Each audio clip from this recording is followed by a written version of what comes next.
Hello friends, तो गतिमान आई की स्टडी पर आपका एक बार फिर से स्वागत है। और आज मैं लेकर आया हूँ आपके लिए एक बहुत महत्वपूर्ण टॉपिक, जिसे हम हिंदी में बोलते हैं त्वरण। ये फिजिक्स का चैप्टर है। जैसा कि आपको मालूम है कि फ़िज़िक्स की क्लास आपकी चल रही है इस चैनल पर। और ये फ़िज़िक्स मैंने हर बार आपको बोला है कि मैंने एकदम इसके कंटेंट्स जीरो से उठाए हैं। यानी आप यूँ समझ लो कि क्लास 6 से 7 से जो गति आता है, वेग आता है, उस आधार पर मैंने इसको उठाया है। और ये चीज़ ऐसी होती है फिज़िक्स के अंदर कि आदमी जीवन भर पढ़ता है लेकिन इनको समझ नहीं पाता कि यह है क्या चीज़।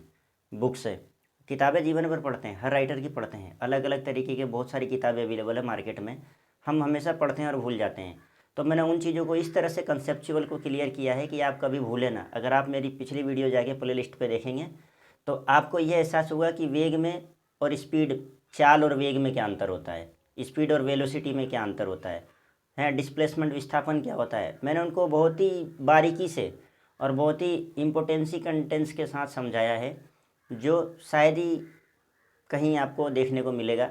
पढ़ाते देखिए हर जगह हैं और सभी अच्छा पढ़ाते हैं, मैं ऐसी कोई बात नहीं कर रहा हूँ।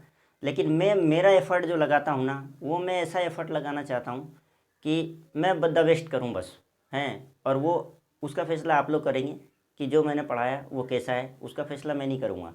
मेरा काम है सिर्फ मेरा कर्म करने का, फ़ैसला आपके हाथ में रहेगा पढ़ने के बाद, कि आप ईमानदारी से बताइए कि आपको कैसा लगा।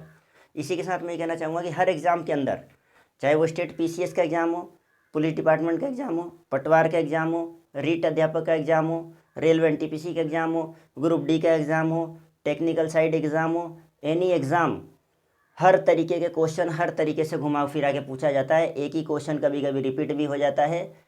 लेकिन बहुत सारी चीज़ें ऐसी होती है कि अगर हम एक ही एग्ज़ाम कंटिन्यू दे रहे हैं, जैसे ग्रेड 3 पर देते जा रहे हैं हम एग्ज़ाम, है ना, ग्रेड 3 में बहुत सारी पोस्टें आ जाती है, तो हमको कुछ क्वेश्चन देखने को नहीं मिलते। मैंने वो भी क्वेश्चन यहाँ पे इंक्लूड कर दिया इसके अंदर। ये त्वरण है ना, सुनने में बहुत आसान लगता है, लेकिन यहाँ से बहुत सारी चीज़ें, बहुत सारे क्वेश्चन उठते हैं। मैंने सबको समाहित किया इस बोर्ड पर, और अभी मैं आपको एक एक चीज़ आज इससे समझा दूंगा कि आज के बाद त्वरण आपका बिल्कुल क्लियर रहेगा। तो सबसे पहले आप चैनल को सब्सक्राइब करें ताकि आने वाला नोटिफिकेशन को आप प्राप्त कर सकें, और हमेशा वीडियो मेरी आप तक पहुँचे, और इसे दूर दूर तक शेयर कीजिए, हर भाई और स्टूडेंट को शेयर कीजिए। लाइक आपको बाद में करना है, जैसा कि हमेशा कहता हूँ। पहले वीडियो देखते हैं। आइए देखिए, त्वरण है। त्वरण इसे बोला जाता है इंग्लिश में एक्सेलरेशन है। तो अब हम इसको समझेंगे, और आज आपको त्वरण जो समझाऊंगा ना, इसके बाद त्वरण कभी भूलेंगे नहीं आप, ये मेरी गारंटी है। आप बस ध्यान से देखिए, वीडियो को देखते वक्त डिस्टर्ब मत होइए, और वीडियो में आखिरी समय तक बने रहिए। त्वरण, अब देखिए त्वरण क्या होता है। आप जानते हैं वेग, वेग मैंने आपको पढ़ा दिया था, है। तो देखिए त्वरण की एक्चुअल परिभाषा क्या होती है कि किसी वस्तु के वेग में परिवर्तन की दर को त्वरण कहा जाता है। ये इसकी परिभाषा होती है, आपने पढ़ा भी होगा इसको, है ना, है। तो किसी वस्तु द्वारा एकांक समय में चली गई दूरी को क्या कहते हैं? चली गई दूरी को वेग, वेग कहते हैं। या प्रति सेकंड तय की गई दूरी को वेग कहते हैं। लेकिन है, और किसमें? निश्चित दिशा में, है, वेग में निश्चित दिशा, एकांक समय में निश्चित दिशा में तय की गई दूरी को वेग कहते हैं। ये आपको मैंने वेग की परिभाषा बताई थी। अब उसी वेग में जब परिवर्तन आएगा, तो कब परिवर्तन आएगा? या तो गति में क्या हो, बढ़ोतरी हो, या गति में क्या हो, कमी हो, है।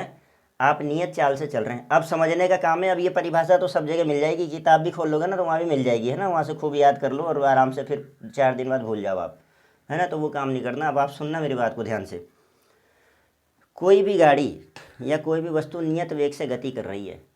एग्जाम्पल के तौर पर सपोज करो, एक मोटरसाइकिल थी, 40 किमी पर आवर की दर से चल रही थी, या आप स्वयं उसको चला रहे थे, और आपकी स्पीड 40 पर ही थी। अचानक आपके आगे ब्रेकर आया, और आपने देखा कि ब्रेकर आ गया, मुझे ब्रेक लगाना है। तो आपने फट से ब्रेक लगा दिया, तो आपके वेग में क्या हुआ? परिवर्तन हुआ। लेकिन वेग में कमी हुई, ये कमी का परिवर्तन है। गाड़ी धीरे हो गई आपकी, तो कमी हो गई वेग में, 40 से आप 10 पे आ गए, तो ये भी परिवर्तन है। और सपोज करो कि आप ट्रैफिक खाली है, बहुत अच्छा रोड नज़र आ रहा है आपको एकदम क्लियर, और आप 40 पे चल रहे हो, और आपको लग रहा है यार मैं लेट हो जाऊँगा, आपने एक्सीलेटर और खींच दिया, आपकी स्पीड और तेज़ हो गई, है। तो आपकी स्पीड 40 पे थी, अब 60 पे हो गई, आपकी मोटरसाइकिल और फास्ट जा रही है। तो यहाँ भी वेग में परिवर्तन हुआ आपके, क्या यहाँ भी आपके वेग में परिवर्तन हुआ है, और आपकी स्पीड बढ़ गई, और अब आपका जो वेग है वो बढ़ गया, तो समय के साथ परिवर्तन होता है। ये वेग का मात्रक मीटर प्रति सेकंड मैंने लिखाया ही था, और उसमें समय के साथ एक बार और परिवर्तन हो गया तो सेकंड इंटू सेकंड हो गया, तो मीटर प्रति सेकंड स्क्वायर इसका मात्रक निकाला था, ये भी मैंने पढ़ाया था आपको।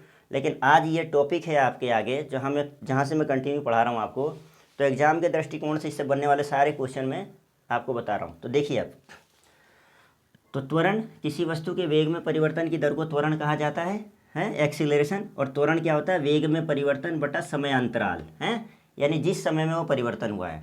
और इसको डिनोट करते हैं हम त्वरण को ए से, और ये v minus u upon T जो इसका फॉर्मूला होता है। तो ये क्या होता है कि यहाँ जो v होता है ना, v ये अंतिम वेग होता है, यानी जो आपका वेग बढ़ा था, पहले वाला नहीं, जो आप 40 पे चल रहे थे वो नहीं, अंतिम वेग जो आपने स्पीड दी थी, जो परिवर्तन हुआ था, तो वो v है ये, है ना। इस चीज़ को ही समझाना है मुझे आज, है ना। लिखा हुआ तो सब जगह रहता है ना। तो ये अंतिम वेग है, u प्रारंभिक वेग है जिस पे आप पहले चल रहे थे, हैं, ये प्रारंभिक वेग है। और जो भी परिवर्तन हो रहा है, कम ज़्यादा रुकना है जो भी, वो समय टी पे हो रहा है। तो इसलिए इसका सूत्र क्या स्थापित होता है? ए बराबर v minus u upon t, ये होता है त्वरण का सूत्र। इसको अच्छे से याद कर लेना आप, हैं। ए बराबर v minus u upon t, जहाँ ए त्वरण है, वी अंतिम वेग है, यू प्रारंभिक वेग है और टी समय अंतराल है, बराबर। अब देखिए, अब इसके इम्पोर्टेंट फैक्ट्स जो एग्जाम में आते हैं, ध्यान से देखना। त्वरण है सदिश राशि, अदिश राशि, शून्य, दिशाहीन राशि, 4 ऑप्शन। तो त्वरण एक सदिश राशि है। क्यों है? क्योंकि जब वेग सदिश था, मैंने आपको पढ़ाया था, क्योंकि वेग में निश्चित दिशा का बोध होता है, और जब वेग सदिश है तो उसी में परिवर्तन हो रहा है, तो त्वरण भी सदिश होगा। बोलो, ये किताब में लिखा है क्या? यही चीज़ें मैं बता रहा हूँ यहाँ पे, हैं। चाल अदिश राशि है, क्यों? क्योंकि उसमें दिशा का बोध नहीं होता। चाल किधर है, चाल पता ही नहीं है, इधर है कि उधर है कि उधर है, बस 40 किलोमीटर पर आवर की दर से जा रहा था, पर किधर जा रहा था, वो चाल कहलाती है, स्पीड है ना, उसमें दिशा का बोध नहीं होता, केवल परिमाण होता है। और वेग में दिशा भी आपको देगा। आपने क्वेश्चन देखा ना, वो रीजनिंग में आते हैं, 4 किमी पूर्व की ओर, फिर वो दाएं मुड़ता है 5 किमी उत्तर की ओर या दक्षिण की ओर, जो भी कुछ देता है वो वेग होता है, क्योंकि दिशा निर्धारित रहती है उसमें। वही चीज़ है ये। तो त्वरण है एक सदिश राशि, इसलिए त्वरण सदिश हो गया। मात्रक मैंने अभी आपको बता दिया, मीटर प्रति सेकंड स्क्वायर है। वेग का मात्रक होता है मीटर प्रति सेकंड, और इसी वेग में एक बार परिवर्तन हो रहा है, इसी वेग में एक बार परिवर्तन हो रहा है, वो भी समय के सापेक्ष हो रहा है, इसलिए एक बार सेकंड गुणा हो जाता है। खूब अच्छे से पढ़ा रखा मैंने आपको, पहले वीडियो जाके देखिए। तो यही बन जाता है मीटर प्रति सेकंड स्क्वायर। ये नीले पेन से लिखने का मतलब है, अब देखना जो जो समझा रहा हूँ वो है ना। ये सारा मैं वीडियो के साथ अगर लिखूँगा तो मैं लिखने में उलझूँगा और आपको मैं समझा नहीं पाऊँगा, और वीडियो हो जाएगी बेकार में लंबी। इसलिए मैं पहले सेटअप करके इसको, और उसके बाद आपको इससे हर तथ्य को मैं समझाता हूँ, हर पॉइंट को मैं आप समझाता हूँ। आपको जो भी है ना, कुछ छूटेगा ही नहीं यहाँ से, इसलिए इस चीज़ को ध्यान रखना आप, हैं। उसके बाद देखिए, इसलिए आया ये मीटर प्रति सेकंड स्क्वायर। तो कैसे आया, समझ में आ गया? आप समझ गए होंगे, मुझे उम्मीद है बेहतर तरीके से समझ गए। अब वीमा मैंने आपको जब पढ़ाया था, तो मैंने आपको कहा था द्रव्यमान को, देखिए यहाँ पे देखिए ध्यान से, द्रव्यमान को एम से नापते हैं, लंबाई को एल से मापते हैं, और समय को टी से मापते हैं, ऐसा मैंने आपसे कहा था। तो किसी एग्जाम में क्या करता है, वीमा ऐसे दे देता है वो, और बच्चे पढ़ते ऐसे हैं, तो फिर वो कहते हैं यार ये तो जो पढ़ा था वो है ही नहीं, लेकिन इसका मतलब और इसका मतलब एक ही है। कैसे? अब देखो, ये मीटर है, ये मीटर इसी से निकाला था, वीमा बता रखा मैंने आपको। तो दूरी में तय करते हैं तो एल, और ये सेकंड को टाइम में टी, ऊपर जाके ये नीचे माइनस, ये टी 2 घात है नीचे हर में, तो ऊपर जाके अंश में -2 हो जाता है, ये मैंने आपको पढ़ा रखा था। तो मैंने आपको ये भी कह रखा है कि किसी भी संख्या के बट्टे के नीचे अगर 1 हो तो वो उतना ही रहता है, 5 ही रहेगा, और किसी भी संख्या की पावर 1 हो तो भी वो उतना ही रहेगी, है। जैसे 6 की पावर 1 बोलूँ मैं, तो ये 6 ही रहेगा, 12 थोड़ी हो जाएगा। 6 की पावर 1 मतलब 6 है। तो अब एल के ऊपर कोई पावर नहीं, तो मैं 1 पावर मान सकता हूँ, एल ही रहेगा वो, है। और एम यहाँ है ही नहीं, तो मैं एम को 0 मान लूँगा। तो ये एम को 0 मान लेता हूँ दर्शाने के लिए, जब एम कुछ नहीं है तो 0 है, और 0 की किसी की पावर 0 1 होता है, और 1 का गुणा अगर मैं एल में करूँगा तो एल ही रहेगा। बात आ रही है समझ में आपको मैं क्या कहना चाह रहा हूँ इतनी देर से? देखिए, ये एल t-2 है, अब यहाँ कोई पावर नहीं है तो मैं 1 लगा सकता हूँ, L1t-2 हो गया। और m यहाँ कुछ नहीं है तो m की पावर मैं 0 भी लिख सकता हूँ। और किसी की भी पावर, a की पावर 0 1 होता है, 1 की पावर 0 1 होता है, किसी भी संख्या की घात 0 हो तो उसका मान 1 होता है। तो ये m की पावर 0 1 रखूँगा मैं, थोड़ी देर देखना इधर, तो 1 इंटू L1t-2, तो 1 का गुणा कर दूंगा, 6 में 1 का गुणा करूँगा तो 6 ही रहेगा। तो जब इसमें l का गुणा करूँगा तो ये t, ये L1t-2 ही तो रहेगा, ये चेंज थोड़ी हो जाएगा। इसलिए लिखने का तरीका ये है कि वीमा में आपको इस तरीके से भी दे देता है वो वीमा, तो कंफ्यूज मत होना। m0 जहाँ m की वैल्यू ही नहीं है वहाँ m0 लिख सकता हूँ ना मैं, है ना। तो L1t-2 इसकी वीमा हो गई, या ऐसे आएगा वीमा या ऐसे आएगा, ये उद्देश्य था आपको समझाने का। आई बात आपके समझ में। नेक्स्ट पॉइंट देखिए, ये सारे समझाने वाले तथ्य हैं, ये सब मैं अलग भी कर देता हूँ, है ना। ये सब आपको समझाने के लिए कर रहा हूँ मैं, ठीक है। आइए, जब वस्तु के वेग का परिमाण समय के साथ बढ़ता है तो वस्तु का त्वरण धनात्मक होता है। अब परिमाण बढ़ता है समय के साथ, जब स्पीड बढ़ रही थी समय के साथ, जैसा मैंने आपसे कहा था कि आप 40 किमी/आवर की दर से जा रहे हो, रोड एकदम खाली था, आपको जल्दी पहुंचना है, आपको लग रहा है मैं नहीं पहुंच पाऊंगा, आपने स्पीड बढ़ा दी, तो परिमाण समय के साथ बढ़ गया ना, आपकी स्पीड बढ़ गई, वेग बढ़ गया आपका, है। तो समय के साथ जब बढ़ गया तो त्वरण क्या होगा, धनात्मक, पॉजिटिव।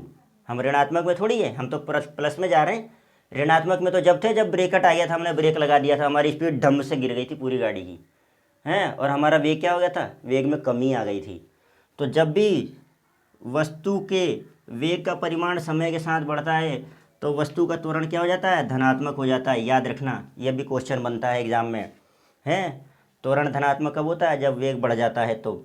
और यदि वेग का परिमाण घट रहा है, वेग का परिमाण समय के साथ घट रहा है तो त्वरण ऋणात्मक होता है। और इसे ही क्या कहते हैं, मंदन कहते हैं। ये तो कई बार पूछ चुका है एग्जाम में, है। मंदन, रिट्रेडेशन अंग्रेजी में बोलते हैं, या डेसिलरेशन, देख लेना आप, जो भी आपको याद रह जाए अच्छे से। यदि वेग का परिमाण घट रहा है, और परिमाण के घटने से क्या होता है, त्वरण ऋणात्मक होता है। और त्वरण ऋणात्मक होने को ही मंदन कहा जाता है। Is that clear. यही था आपका आज त्वरण, जिससे सभी क्वेश्चनों को समाहित किया है मैंने। यदि त्वरण समय के साथ परिमाण त्वरण बढ़ता है तो त्वरण धनात्मक होता है। यदि वेग का परिमाण समय के साथ बढ़ता है तो त्वरण धनात्मक होता है, ये आपको यहाँ लिख दिया। यदि वेग का परिमाण समय के साथ घटता है तो त्वरण ऋणात्मक होता है। और ऋणात्मक होने को ही क्या कहते हैं, हम मंदन कहते हैं, रिट्रेडेशन अंग्रेजी में, ठीक। तो ये आपके त्वरण क्या होता है, त्वरण की, ये त्वरण का फॉर्मूला है, ये आपका, ये त्वरण का आपका फॉर्मूला है। और इसको न्यूमेरिकल रूप में मैंने ये दे दिया है, इसका मतलब सेम यही है ना। ये परिवर्तन, वेग में परिवर्तन कैसे हो रहा है, v-u परिवर्तन हो रहा है और समय अंतराल t पे हो रहा है, ये उसका फॉर्मूला हो गया। ये त्वरण हो गया सदिश राशि, ये मात्रक हो गया मीटर प्रति सेकंड स्क्वायर, और ये वीमा हो गई। और ये वेग धनात्मक होता है, कब होता है, जब परिमाण बढ़ता है तो त्वरण धनात्मक, परिमाण घटता है तो, परिणाम नहीं बोल रहा मैं यहाँ, परिणाम रिजल्ट नहीं बोल रहा, परिमाण बोल रहा हूँ। ध्यान देना इस चीज़ पे, इस वर्ड पे ध्यान देना, ये फिजिक्स है, नहीं तो आप परिणाम सोच रहे हो, परिमाण है। और उसके बाद त्वरण धनात्मक होता है। और यदि परिमाण घट रहा है तो त्वरण ऋणात्मक होता है, और ऋणात्मक होने को ही क्या कहते हैं, मंदन कहते हैं। ये टॉपिक आपका ख़त्म, ठीक। तो मिलते हैं नेक्स्ट सेशन में नेक्स्ट वीडियो के साथ। अगला आपको ऐसा इंटरेस्टिंग टॉपिक लाऊंगा और सब उसके अंदर एक एक चीज़ समझाऊंगा। मुझे उम्मीद है ये आपको समझ में आया होगा। और इतना सा आप पढ़ लीजिए, इसके बाद तुरंत से कोई क्वेश्चन छूटे, गारंटी हमारी। ओके, ठीक है, मिलते हैं नेक्स्ट वीडियो में। तब तक के लिए जय हिंद।